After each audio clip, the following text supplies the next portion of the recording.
Hey, in Anime here, with a review and analysis of episode 3 of Buddy Daddies.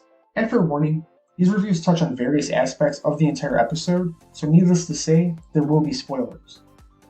In the first handful of minutes of episode 3, titled Spice of Life, we're treated with what makes Buddy Daddies such a great anime, the balance of wholesome, comedic, and drama elements. Episode 3 begins with a dream, or rather a nightmare, that gives insight into why Ray's personality is so gloomy. The dream is actually a memory of Ray in his youth. He was tasked with killing an attack dog. While he did inflict damage to the animal, he was not able to finish the job. His dad hits and berates him for it, and when Ray refers to him as father, the father tells him to refer to him as boss. So, now we know Ray comes from a family of mobsters or assassins and was trained by his father. It also explains why he wouldn't be able to talk about his family, which is briefly mentioned by Kazuki, and would definitely explain why he never smiles, despite Midi's adorable efforts to make him do so. And speaking of Midi, despite being only 4 years old, she has a past full of sadness as well. Kazuki decided that it's best for Midi if she were to be returned to her mother. Through the information he was given, he finds her and confronts her about her daughter. It's a sad encounter. For one, she has a very physically and mentally abusive boyfriend who is essentially her handler. Kazuki and Midi's mother have a conversation, and this is where we see that it's almost a miracle that Midi has such an uplifting personality. Her mother sees her as nothing but an annoyance, and puts the blame on her for ruining her dreams. She mocks the fact that Midi's favorite food, her mother's special hamburgers, are actually store-bought. She also goes after Kazuki for being so opinionated with the manner she is raising Midi, and this results in a flashback from Kazuki's perspective. We see a woman dying in an explosion. This is definitely Kazuki's wife, but it doesn't tell us anything about their child. Did it survive? Was it even there? We know Kazuki sent money to somebody on the wife's side of the family, but it's yet to be determined if the money is to care for the child, or maybe it goes to the family for funeral or health expenses. If you have any ideas, let me know in the comments.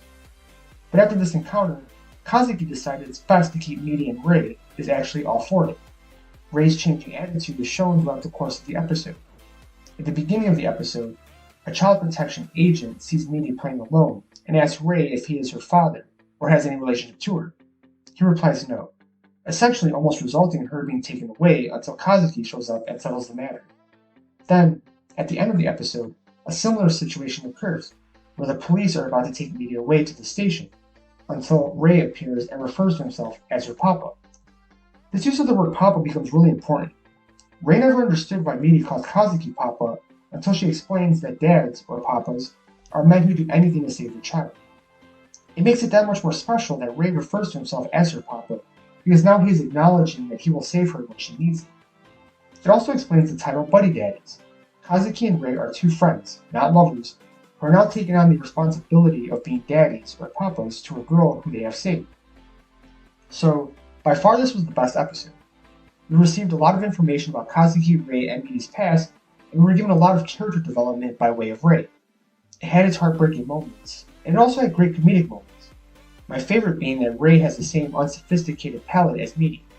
Kazuki really throws down in the kitchen, but they find bowls of cereal and store-bought burgers to be the best dishes they've had so far. Also, it definitely wasn't used for comedic effect, but the incompetence of the child protection agent and police officers was laughable. You find a child by herself, and as soon as a grown man shows up and says, "Oh yeah, I'm her papa," you just let her go with him?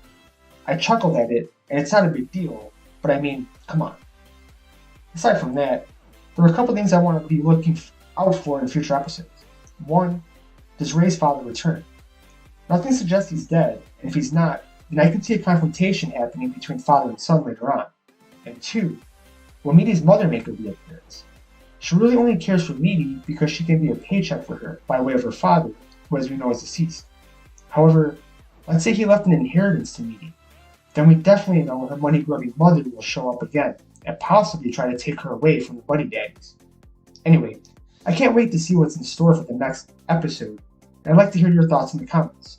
Please like and subscribe. I'm an anime, and I'm out.